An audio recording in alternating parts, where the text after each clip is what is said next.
Blog Talk Radio.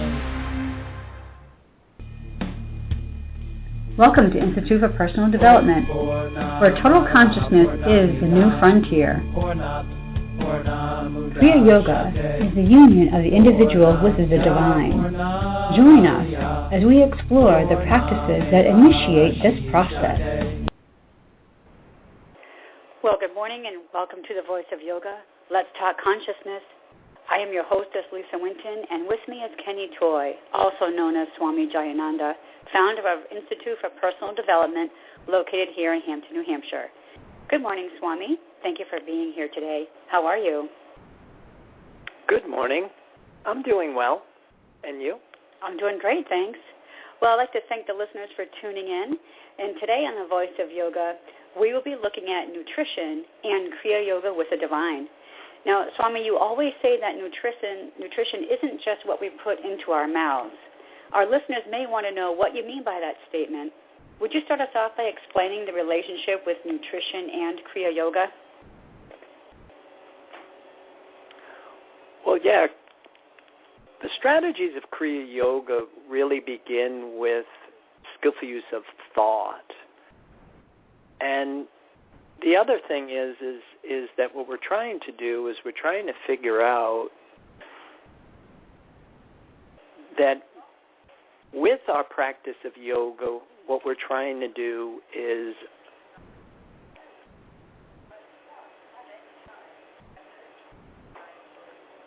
we're trying to separate from one source of sustenance and reconnect to another. You know, that the whole concept of conversion or, you know, that's a religious term, you know, that somebody gets converted, and the Old Testament referred to it as a new covenant. And basically what we're trying to do is we're trying to change what it is that we desire. You know, so with regard to nutrition, you know, and the concept of union of the individual with the divine, one of the biggest things that has to happen is you have to change your source of sustenance. And that's one of the things that we've been talking about in these shows, is that we really don't come in with the programming. We don't come in with the patterning. That our bodies do come in and we look for food, we look for mother, we look for approval, for validation. And as long as we are drawing from that source of sustenance, then we're going to be stuck in a regressive pattern. You know, that we will be drawing from a source of sustenance that is very limited. The term was called duality, and it comes under the heading of fear and limitation. We're in the realms of suffering and decay. So one of the biggest things with regard to, you know, our Kriya Yoga nutrition program is this separation from this very limited source of sustenance and a reconnection to a more reliable resource.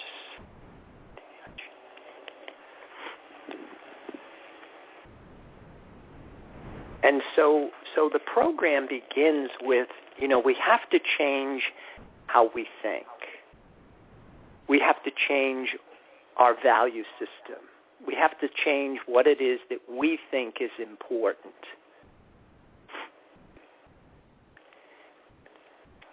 And then, of course, you know, we understand the relativity of everything. You know, that everything is affecting everything.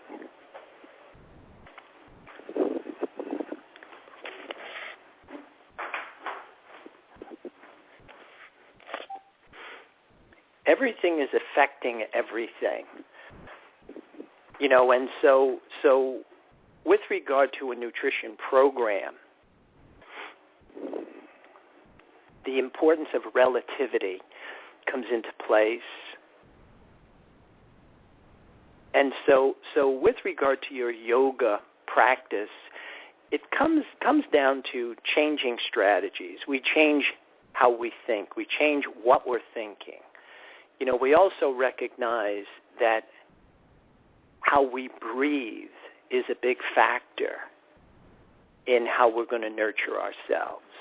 So we employ skillful use of thought, skillful use of breath, skillful use of water, skillful use of food, and skillful use of exercise. Because again, making these changes, in order to be successful with this conversion, we have to get the change deep enough. The change has to go into the body. And we literally have to change the reward circuits in the brain. And that's where working with the physical body and employing the strategies, if you are successful, with repetition comes absorption. And so eventually what you really do is you change what it is that you're looking for to validate yourself. That this conversion, this new covenant, changes what we desire. Because that's when you're looking, at what the way most people go about nutrition is, they start with food. And so, now you're using food, and you're still using food as a symbol or a source of validation, which means that our bodies, will crave food. Our bodies will look for food to be rewarded with. And so then what happens is that now we start to eat emotionally. And plus the other thing is that a lot of the foods that we eat today that we're socialized with, they produce cravings for themselves. They undermine willpower. And so, the food, the changes in the foods, has an effect on how we're thinking, how we're feeling, and how we're performing. But in the Kriya Yoga sense of nutrition, the first order of business is we have to start changing how we think. And we have to start recognizing the difference between, our life-sustaining forces, and recognizing the importance of them in their order of importance.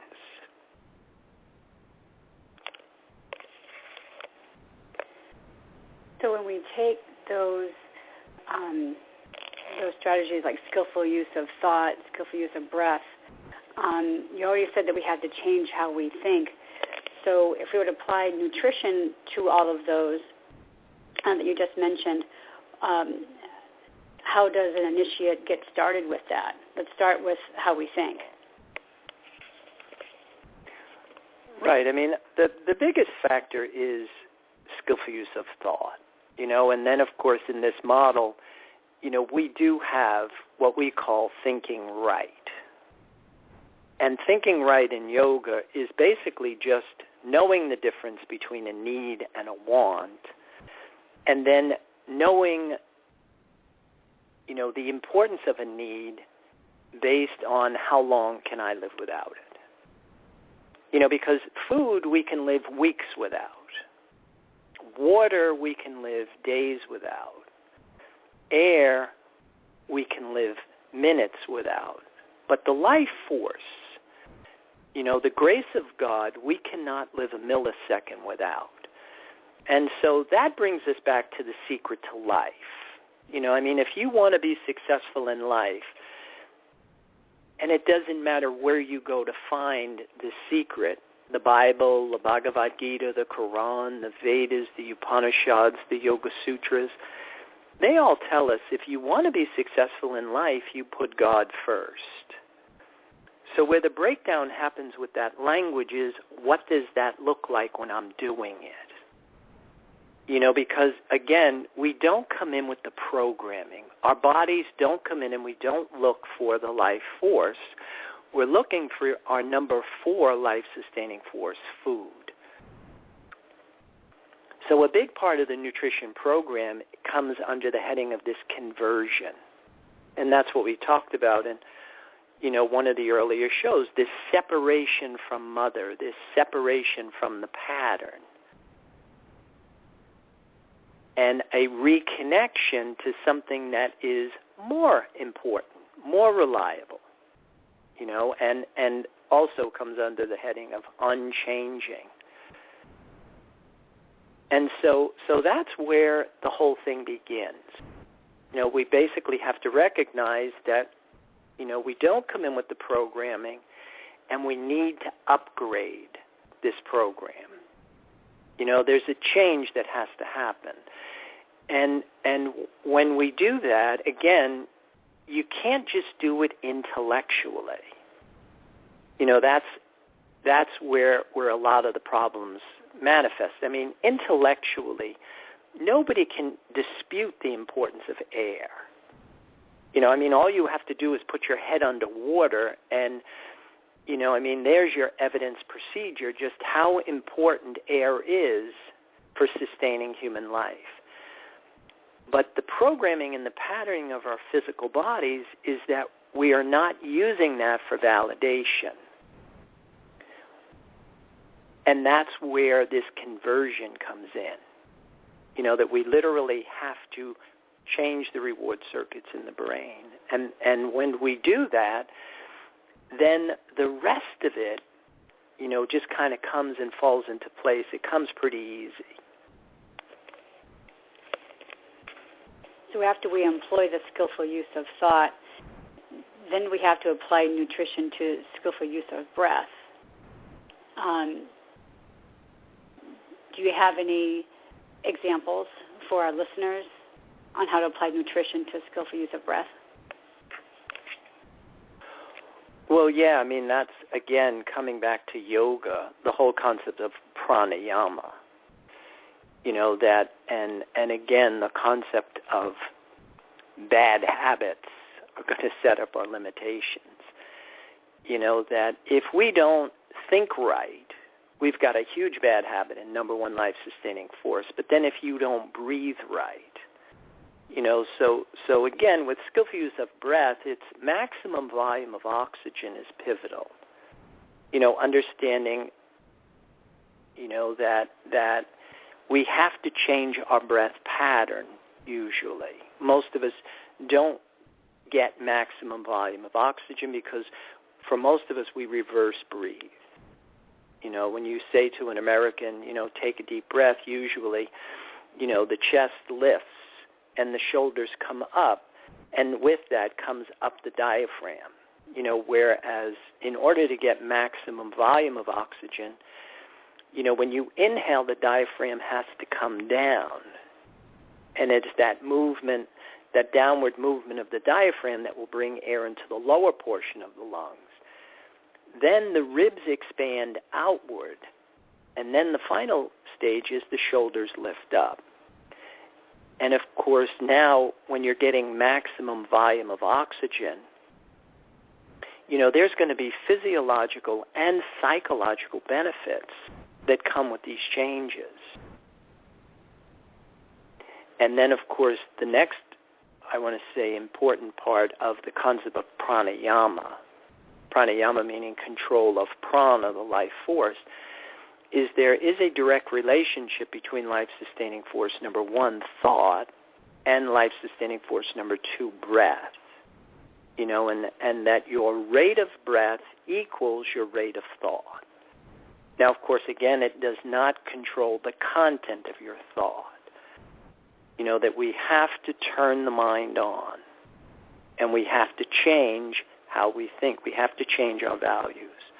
But in the framework of doing these exercises and these techniques, what starts to take place is that you start to get this conversion, that you're now no longer looking for food, mother, or approval for validation, but you're looking for a more subtle, more reliable source of sustenance to validate yourself. Okay, well, I'm going to pause us right there. We'll get to the other ones when we come back from our break. So let's pause to hear a word from our sponsor. We'll be back shortly. Om Purnamada Purnamidam Purnat Purnamudachat. If you are looking for a samadhi-based experience, IPD Kriya Yoga has the goods. a complete yoga program that includes the practices and the process, starting with the separation from mother, including the labors and tasks of the hero and the return as a whole person. Practice makes perfect only when practice is whole. Kriya Yoga is a path of action, knowledge, and devotion. Samadhi, or total consciousness, is experienced by knowing and doing with devotion. Call or click now and get started. 603-929-0303 or www.ipdtransform.com. Namaste.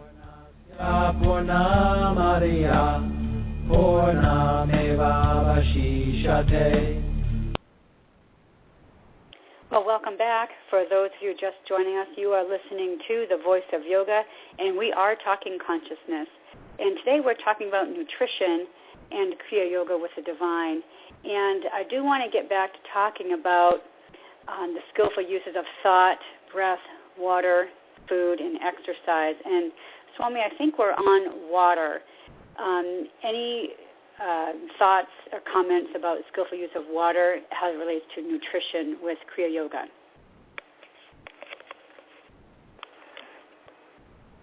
Yeah, using water, skillfully, basically is keeping yourself hydrated. That water is such a big factor in, maintaining all of the systems in our bodies. Just such a huge portion of our body is made up of water. And keeping ourselves hydrated is really important. And also how it affects, our nervous system and how we think. And then, then the next part of the whole thing is skillful use of food. That in yoga we do have dietary recommendations, and especially in our model, because the way that we explain food is that under the yoga prescription that your primary source of nourishment are foods that get their nourishment from the sun. So basically fruits, vegetables, grains, seeds, nuts, and legumes, would be primary sources of sustenance. And then your secondary source of sustenance would be animals that get their nourishment from foods that get their nourishment from the sun. And then your third choice would be animals that eat other animals. And so in our program, we primarily recommend that people stay with your number one primary source of sustenance. So we are, for the most part, promoting a vegan diet. But we also caution people about substances like caffeine, nicotine, alcohol, and refined sugars. Because these are substances that produce cravings for themselves. And the whole key to the practice of yoga is not so much, that you are enlisting these strategies so you can detoxify your body or so that you can look younger or live longer, as much as it is that you can prepare your body for the invocation of a more subtle source of sustenance. So a lot of the work is really in refining ourselves and, increasing our sensitivity so that we acclimate ourselves, that we can actually use a more subtle source of sustenance to validate ourselves. Do you understand what I mean when I say validation? Well, I'm not exactly sure. Do you mean as a reward system? Well, see, our bodies live in fear. Our physical bodies are going to die. They know they're going to die, and they live in chronic anxiety. They are constantly seeking validation. That the body, that's all it's about is it's a primal, basic organism. It moves towards what it wants. It moves away from what it doesn't want. The problem with our bodies is it has all the power of preservation and survival, but it's blind. It has no vision and no power of discernment. So, on the reverse side of that, we can internalize anything in our bodies. And if the body, grasps the image, it will use it to produce the feeling it's okay. And, of course, that becomes the dynamics of all of our addictions. The driving force behind any addiction is need. My body wants something. I'm looking for something to produce the feeling that I'm okay. Now, if you internalize anything, and it doesn't matter what it is, if it's, of a tangible nature, it will keep you in this regressive cycle. That the physics of spirituality is a really important dynamic to understand, because the intention of the practice is literally to train our bodies to look for what we really do need. And then, of course, when you internalize, the tangible part of the equation is breath. When you internalize breath as a symbol that your body is using to produce the feeling it's okay, then, just look at what you just did for yourself, right? Because if you're using food to validate yourself, what you notice is the minute you have one, you can have another one. And the minute you have another one, you can have another one. So it becomes this insatiable craving that we're constantly trying to manage. Now, if you change the reward circuits in your brain, and now you have changed the patterning in your body, and now your body is looking for breath to produce the same feeling that I'm happy, that I'm okay, think about what you just did for yourself, because every time you take a breath, it's now going to reinforce the feeling in your body that I'm okay, right? Because the two most important things that we are doing to sustain our lives, one is thinking, and the other is breathing. Now, all you're trying to do is change the association between symbols and feelings. And that's where the upgrade, that's where the conversion comes into place. I think I know what you mean by that, because I know from personal experience it was a quantum leap for me in regards to food. Once I changed how I thought about food, and just using food just for its basic nutrition, and not because I'm rewarding myself because I had a great day at work, or I need to have that chocolate chip cookie because I'm feeling down. I really changed how I thought about it, and like you said, I turned to breath to reward myself. And like I said, what a quantum leap it was for me in regards to that. So I do appreciate that. I wanted to just pause for a quick moment. I knew we have some listeners that are out there. If at any time you have a question for Swami, you may please pipe in if you like at any time. Other than that, Swami, I think we're on to nutrition and skillful use of exercise.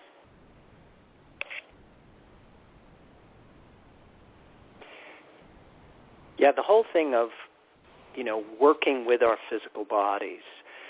And that's one of the reasons why I really like yoga so much, is because, it still includes the body in the whole spiritual experience, and again, I think one of the reasons why the other religions per se, don't really have a lot of that in place is because, the simple fact that they've been around for so long.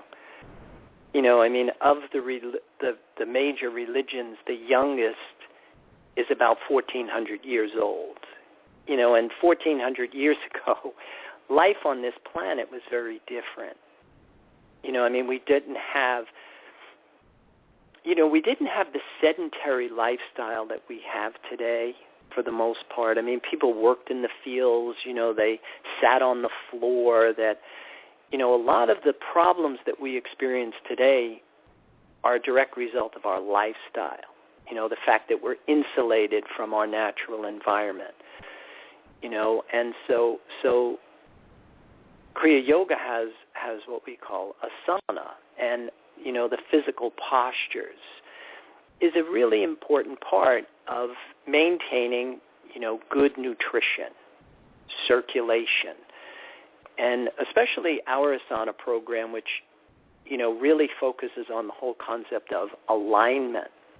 That when you break fitness down into components, we break it down into strength, flexibility, balance, and endurance. And so when you look, for the most part, in a lot of the mainstream fitness community, we're strength and endurance intensive. We recognize some benefits to flexibility. But for the most part, what really goes neglected is the concept of alignment. And, alignment, how your muscles and bones work together is an important part in how the energy is going to move through your body. Because if the bones don't support us internally, there is a gripping effect in the muscles that will compensate for bones' inability to support. And so a big part of our asana program is the procedure of posture. That it's a system of exercises that is designed to lengthen and strengthen muscles, but move bones into a position of support. And like we were saying, when you're in perfect alignment, it doesn't just affect the relationship between your muscles and your bones, but it's going to affect, all of the systems of your body. It will affect your circulatory system, your nervous system, your lymphatic system, your digestive system, your integumentary system. It will affect how you think, how you perform. So the whole concept of exercise with regard to, your nutrition program is an important component, to include. And that's what I think is really powerful about, the program that we have, is that we address all aspects of it. And we're not just kind of specific on, one or two of those aspects. Great. Well, that was a very informative program. I'd like to start closing out our program today, so I want to thank you listeners out there. But please, visit our website. You can follow us on Pinterest, Twitter, Facebook. Keep those questions and comments coming. If you have any comments about the show, please feel free to email Swami. He does enjoy hearing from you, and we'll respond back. I also want to put out there to our listeners, we are finalizing details for a yoga nutrition retreat that's going to be in Costa Rica. It'll be early next year, so keep your eyes and ears open for that. But Swami, any final thoughts on nutrition and Kriya Yoga with the divine? Yeah, the whole thing of preying on prana, the whole thing of not just P-R-A-Y, but P-R-E-Y, using your connection to the forces that are really important to us as a symbol to produce the feeling in your body that you're happy, that you're special, that you're good enough, is such a valuable ally. And this whole thing of changing the exchange of energy that we have between our external environment and ourselves, that we're no longer drawing off of the outside world, but we are completely established in a relationship with this life force. And then, of course, to experience the benefits that come with that. And so with that, I will wish everybody a good day and a namaste, and I'll give it back to you. Thank you, Swami. And I want to thank the listeners for tuning into our program on The Voice of Yoga. Next week is a full moon week, so we'll probably be discussing the effects of the full moon, so stay tuned for that. I am Winton. With me is Swami Jayananda signing off. Have a wonderful Kriya Yoga kind of day. Namaste.